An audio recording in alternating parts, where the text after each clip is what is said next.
Na hora que, meu irmão, que o pau come, que diminui, que você tem aquele meu irmão, que você perde metade do campo visual, não é isso? Mas você levou o Monark pra tirar lá mesmo? Rapaz... Eu quis saber que até uma namorada você arrumou pra ele. A gente atirou com .50, meu irmão. Com revólver .50, o revólver voou da minha mão, velho. Os caras ficaram me gozando lá.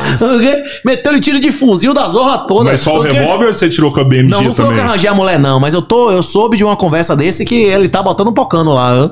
Que ele tá mesmo, agora que saiu do... Como é que chama? Do celibato, né? Agora não sei se é uma informação oficial, né? Isso não. Desistiu de ouvir essa conversa, né? Desistiu de montar uma casa na floresta. Agora ele não vai mais montar uma casa na floresta. Mudaram os seus planos, né? Eu não sei. O Monark merece, mano. Monark, que cara lá, ele foi um cara, todo mundo gosta dele, bicho. Aqui. Então, quem conhece o Monark pelo vídeo, vê que ele é um cara que sempre pregou a liberdade, ele é verdadeiro mesmo. Não, mas é um cara de esquerda, ele não é um cara reacionário nem contra... Não. Ele vai dizer, não, universidade é isso aí, se ele tiver que falar com eu, ele vai dizer, não, rapaz, não sei o que, a liberdade do cara é dizer o que ele quiser, não é isso? É isso. Você acha que o Monark é de esquerda? Rapaz, ele é declaradamente de esquerda, não? Até não, mano. Ah, onde que não é? Você fala pra ter liberdade. Ele é contra a ditadura, ele é a favor de ele é um libertário de esquerda. Se falar liberdade já é contra a esquerda, pô. Liberdade, cara, eu não acho que o Monark é de esquerda, não, velho. Ah, mas ele é muito liberal, na verdade. Eu acho que ele, se fosse enquadrar o Monark, seria um liberal mesmo. Ele a galera até critica ele que ele apoiou o Bolsonaro, porra. Não, mas ele era antissistema pra ele, né? Não era porque ele apoiava o Bolsonaro em si. Pois é. Ele era mais antissistema. Apoiou o Trump lá nos Estados Unidos. Apoiou o Trump mesmo? Se bem que a mulher ganhasse, ele tava no sal, né, velho? Aí tem a questão pessoal também, né? Se a mulher ganhasse, a chance dele ir pro sal era maior, né? Aí já é uma prova que o cara não é de esquerda, né, mano? Tem gente de mandar um cara aí pra gente? Você manda esse aqui pra gente. Tem professor de direita lá na universidade, velho? Cara, eu encontrei um agora que se declarou como monarquista, mas para deixar claro que isso não interferiria na didática dele, na transmissão do conhecimento, que é a história antiga, por exemplo. Substituto efetivo? Efetivo, tá bastante, desde a década de 90 lá, bastante tempo. Mas que hoje em dia você acha que não entraria um cara desse? Não, nunca, mas eu acho que ele apresentou esse conhecimento aí pro pessoal lá de posição ideológica dele por causa de mim, porque todos os professores no início desse semestre estavam falando sobre isso, sobre a não autorização para gravação de áudio e vídeo da aula, e alguns aproveitavam para falar isso sobre ideologia também, para talvez me deixar tranquilo de que isso não iria acontecer em aula. E aí ele foi o cara que pareceu ser de direita, assim, porque se demonstrou pela posição monarquista dele, né? Mas em aula, assim, eu não vi ele falar muita coisa nesse sentido, não. A aula dele também, você questionando ele na aula, tudo? Não teve oportunidade para isso, inclusive. Ele não coloca realmente ideologia em aula. Pô, ia ser legal, talvez. Eu gostaria de ver uma aula desse cara, assim, você gravando. Mas ele não menciona constantemente isso. Saiu do armário rapidinho. Foi a aula inicial. Tem um professor de economia, eu não sei se eu tô fazendo introdução à economia pra... Tudo bem que a universidade não ensina esse tipo de conhecimento que você tá falando, por exemplo. Mas eu acho importante a gente ter o conhecimento básico de economia teórica mesmo. Mas em direito você já teve isso, não teve, não? Não, a gente teve direito econômico, mas então não tinha economia, fundamentos de economia no curso de direito? Não. Não, teve algo, eu não sei como que eles chamavam lá, mas teve algo parecido com introdução à economia, só que é um lixo, foi um lixo. Não tinha macro, micro, curva de oferta, demanda, elasticidade? Não, lixo. Que loucura. Agora, com esse professor, eu acho que ele é um professor mais... Não sei como que ele se identifica ideologicamente, mas eu acho que ele é um professor mais técnico, assim. Realista. E realista. Quando ele vai... É o que eu falo pro pessoal sobre doutrinação. Quando ele vai falar algum conhecimento técnico, por exemplo, sobre elasticidade, a gente falou isso em alguma dessas aulas aí. Talvez vire um vídeo, porque eu acho interessante pra gente demonstrar o que é você falar sobre ambos os lados quando você vai dar exemplo político pra falar sobre técnica. Você tá falando sobre elasticidade, por exemplo, ou sobre uma questão ali que vai descambar em um controle social a partir do custo ali. Você gera um custo para determinado serviço, mas gera um custo social também. Você tem que, por meio do Estado, cobrir aquilo de alguma forma, para que esse cara faça a reparação, por exemplo, num monopólio natural ali de petróleo. Esse cara tá gerando petróleo e tá gerando malefícios sociais, né? Um custo social também, o Estado vai impor aquilo ali. Aí ele dá de exemplo o que aconteceu no Petrolão, colocando essas questões, só que ao mesmo tempo ele dá dá de exemplo a pandemia, colocando esses conceitos técnicos aí. Então seria uma questão que você identificaria como de direita, que ele tá atacando o controle do Estado ali no governo Bolsonaro, e uma questão de esquerda que seria no petrolão. Então ele utiliza esses exemplos do jeito que eu falo pro pessoal. Você quer falar de política? Fale dos dois lados, falando as coisas boas e ruins. Então ele é um cara que eu acho que age corretamente na aula, no sentido de dar um conteúdo técnico e colocar os exemplos políticos do jeito certo também.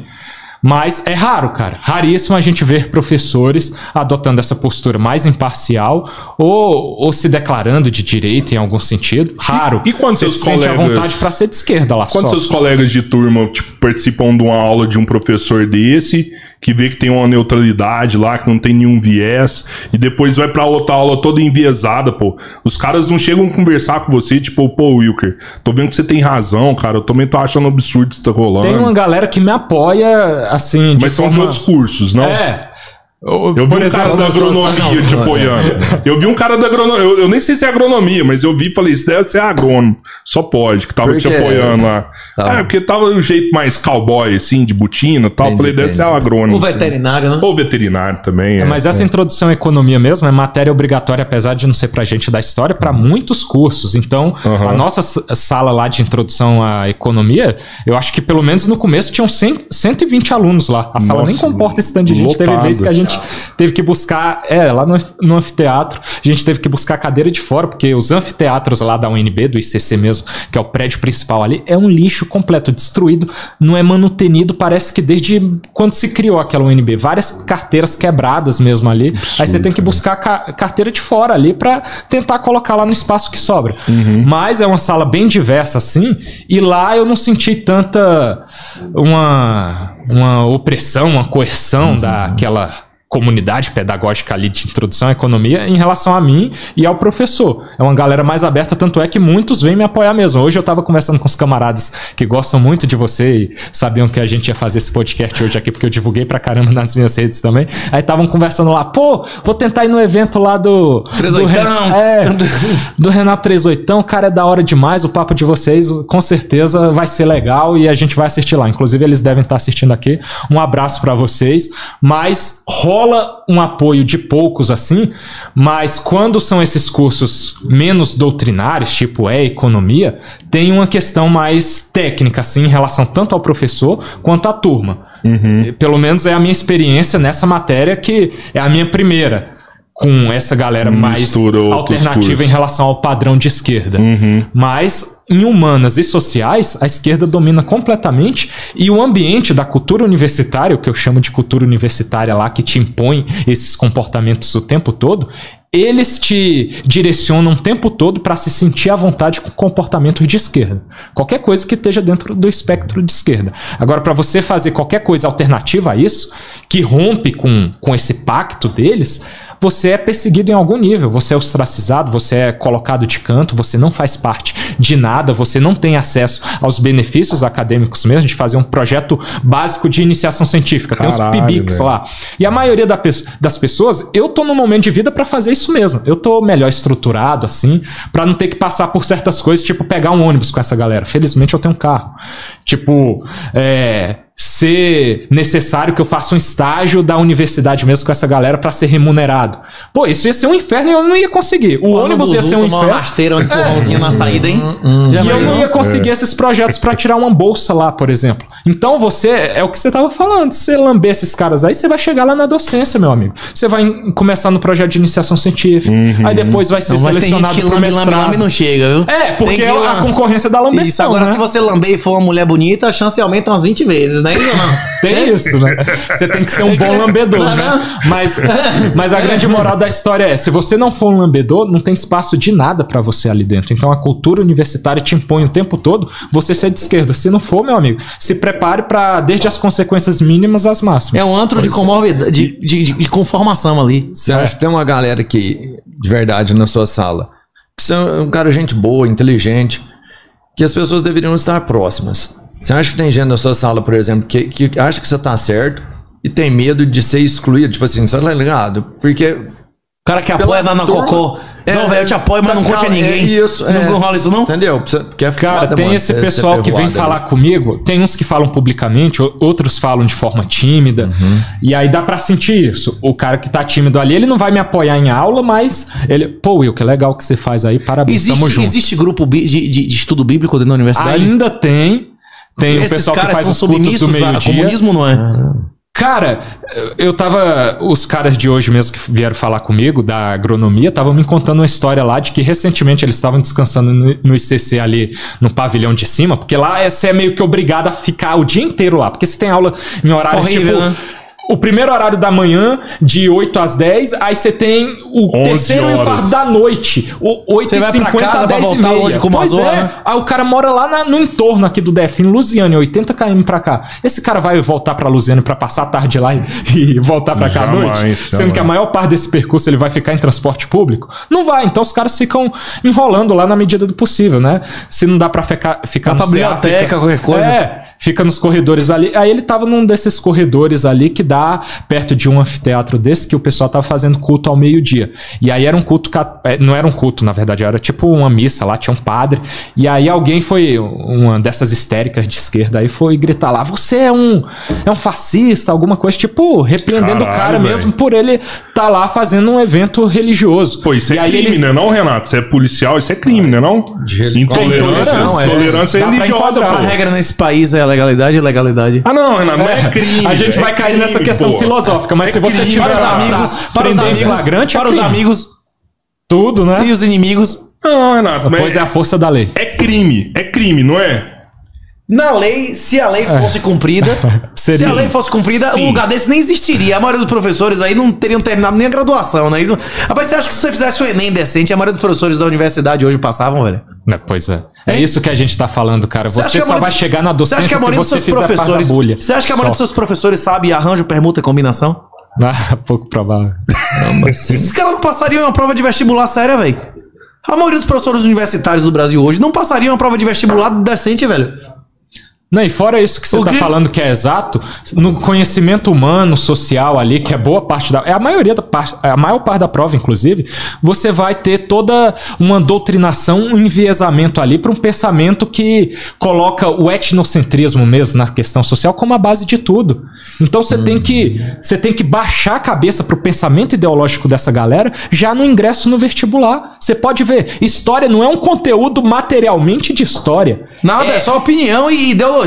E é uma atribuição antropológica da maneira formal de você enxergar o mundo, principalmente a partir dessa virtude etnocêntrica que é eurocêntrica, que tudo você vai problematizar com base nisso. Colonialismo, a zona isso, toda, meu irmão. É isso. Porque Quando você é o entra em pacote materialidade, é a satânico partir desse completo. viés. É a submissão satânica desde o início, exatamente.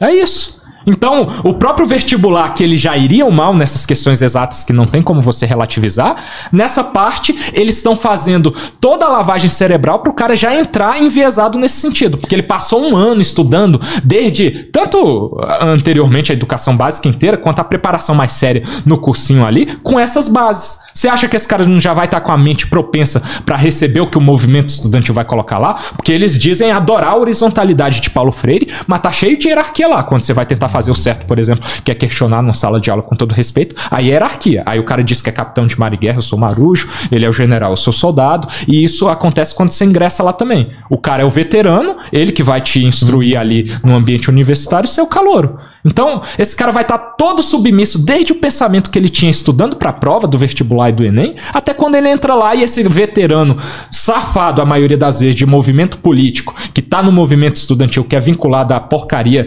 desses partidos aí de UP, de PCdoB, tudo de esquerda radical, vai colocar isso na cabeça desse cara. E vai deturpar tudo que ele tinha de algum valor dissoante disso daí. Dentro lá você vê movimentos de partido político lá dentro. Total, cara. É só olhar qualquer manifestação que tem, e eu vou gravar, tipo, Assembleia Antifascista contra mim mesmo, é tudo bandeira do PSOL, bandeira de JS, PCdoB, UP. É toda essa galera aí de esquerda radical, eles sentem orgulho de falar isso, nesses termos. A gente é a esquerda radical que quer uma revolução armada aqui, que vai dar no que você falou aí mesmo, que é a morte, em primeiro lugar, de todos os opositores a esse pensamento pensamento dominante de esquerda radical ali. E é isso que eles querem e é isso que impera lá. Aí tem movimento por cotas trans, que é um lixo, é um absurdo, só que a gente argumenta isso teoricamente mesmo pra demonstrar. Como não tem nem como você comprovar o que é um trans e não, sendo que é uma sensação de acordo com eles Eu mesmos. me sinto trans, você não se sente, não? Exatamente. Se declarar Todo guerra mundo no não Brasil, vai se sentir, não? começar recrutamento militar, vocês vão se sentir homem ou trans?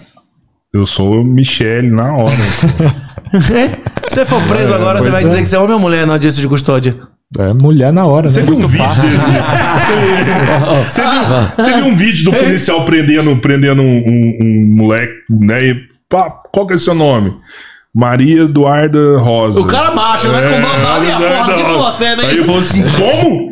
Maria Eduarda Rosa, tal, não sei o que. Falou assim... Rosa, até o sobrenome é Pra que- feminino, né? pra que É você só tá- ser você viu abordado esse por negócio? um perfeito. Aí ele falou assim, ó, pra que você tá me filmando, policial? Não, só tô perguntando seu nome. Ele falou assim, não, você tá duvidando que eu sou mulher? Se quiser, eu levanto minha camisa aqui, eu mostro aqui, tô... O cara, não, eu tô- não, E né? o cara, não falei pra você fazer isso, não, só perguntei seu nome, só. Você viu esse vídeo?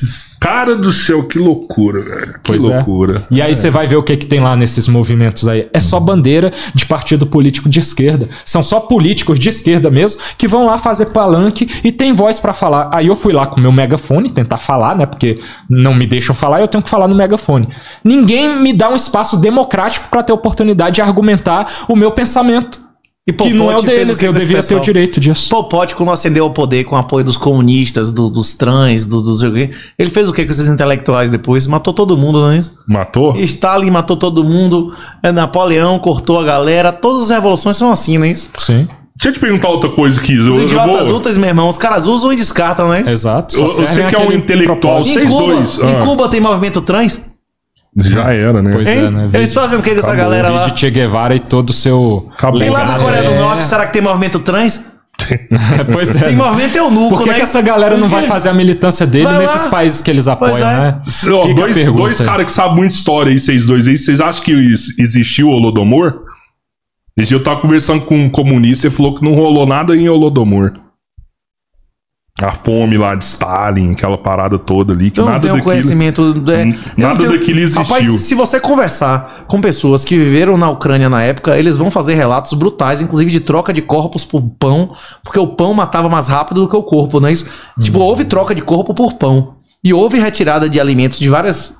Como é que chama? Satélites pra Rússia durante o período. Agora, o número específico de pessoas que morreram é muito difícil dizer, que é uma ditadura totalitária, né? Sim. Agora, existem centenas, milhares de relatos de pessoas que viviam na época, inclusive de troca de pão por corpo, porque o cara sabia que dando pão, o cara morria mais rápido do que deixar o canibalismo, porque o canibalismo ia ter proteína e gordura ali. O cara trocava pão por corpo, pro cara morrer mais rápido. Caralho, velho. O que? Não entendeu o que eu tô dizendo? Entendi. Porque o soviético compreendia que senão o cara Acelerava comia o o corpo processo, cara. e o cara comer pão morria mais rápido do que Talvez comer carne, porque o cara vai comer Vou carne, cortar a proteína o osso ali. e tal, tem proteína e tal, o cara demora mais de morrer. Tem relatos históricos disso Tem relatos de pessoas falando, olha, eu troquei o corpo de minha irmã por X pães, vara de pão, não sei o que lá e tal, e caras que trabalhavam no sistema dizendo, olha, nós trocávamos pão pro corpo porque a gente sabia que se o cara começasse canibalismo, demorava mais de morrer a galera. Caramba. Pois é, o cara falou que não existiu o Holodomor, assim. Não, cara, mas isso é o que acontece em história mesmo. Isso já é uma oportunidade pra gente entrar no que é a doutrinação mesmo, na história que é subestimada como um conhecimento importante da história, no sentido de que é a principal ferramenta pra ganhar corações e mentes, deturpando tudo que são os fatos históricos mesmo, produzidos em historiografia por historiadores sérios. E aí a gente teve uma época mesmo que os arquivos da União Soviética não eram abertos ainda, verdadeiramente. Aí você tinha que fazer inferências ali, você não tinha os dados concretos, né? Aí, salvo engano, a partir da década de 90 ali, se abriram esses arquivos e você teve como se fazer uma produção realmente séria baseada em dados e produzir uma historiografia não enviesada como é o que se tinha até então e dava aso aí, motivo pra ter esse tipo de argumentação, pra você manipular a história. Aí a gente entra na materialidade do que é a ferramenta histórica hoje, pra dar toda essa manipulação em que se dá. Essa galera aí não gosta de ficar falando sobre você reescrever a história hoje, com o trabalho que o Thiago Braga, por exemplo, faz na internet, falando a realidade com base em historiografia séria, internacional mesmo, de pesquisadores que não estão enviesados politicamente, ideologicamente, acerca desses fatos tão discutíveis. Ele não traz as fontes primárias ali e secundárias que se baseiam nesses arquivos soviéticos para falar sobre a realidade do Holodomor, por exemplo.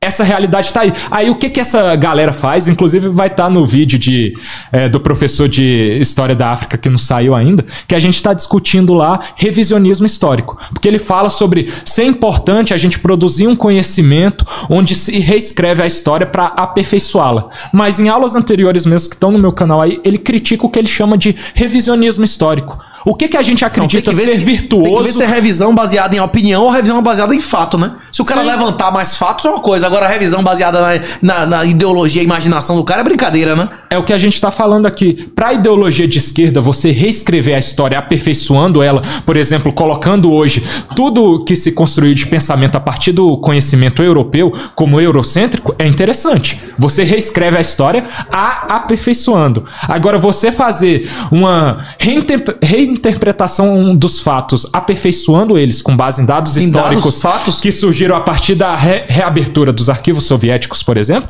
aí essa galera diz que é revisionismo. E tem que ver se o arquivo... Qual é o parâmetro de vocês, cara? Tem que ver qual é a verdade, o nível de veracidade dos arquivos também, não é isso? Sim, isso também, é uma fonte, claro. Mas tem que ser avaliado, não é isso? Sim, mas é feita uma avaliação na hora de se produzir. Quando o animal é colocado em cativeiro, ele reproduz mais ou menos em regra? Menos, né? Desde a antiguidade se registra em Roma que quem vive em cidade reproduz metade, não é isso? A população, na maioria dos países do mundo hoje, não tem mais reprodução suficiente, não é isso? A humanidade está sendo colocada em um regime de autoextinção. Todos os países comunistas, sem exceção, a população, a fecundidade diminuíram, não é isso? O comunismo em si é o Holodomor. Aonde aconteceu o comunismo, aconteceu o extermínio da humanidade, de valores humanos, em última expressão, de crianças e família, não é isso?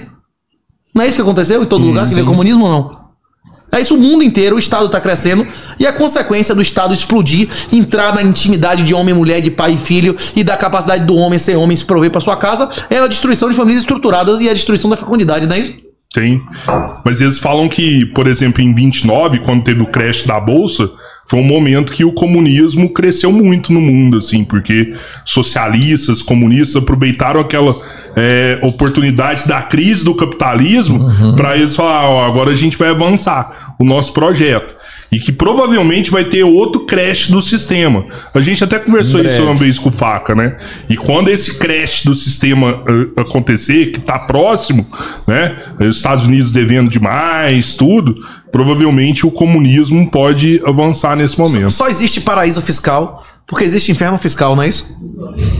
O Brasil é um inferno fiscal. Quanto mais países grandes aumentarem a tributação, maior o retorno dentro da teoria dos jogos para que países pequenos reduzam, não é isso? E atraem muito mais riqueza. E quem tá no inferno merece o quê? Quem foi pro inferno merece o quê? A primeira parte da picanha, não é isso?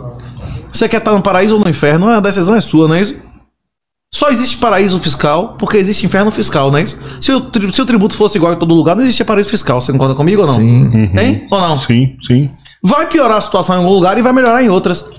E a tendência é que as pessoas vão ser tratadas como clientes pelo governo, especialmente. Traga o seu dinheiro pra cá. Pois é.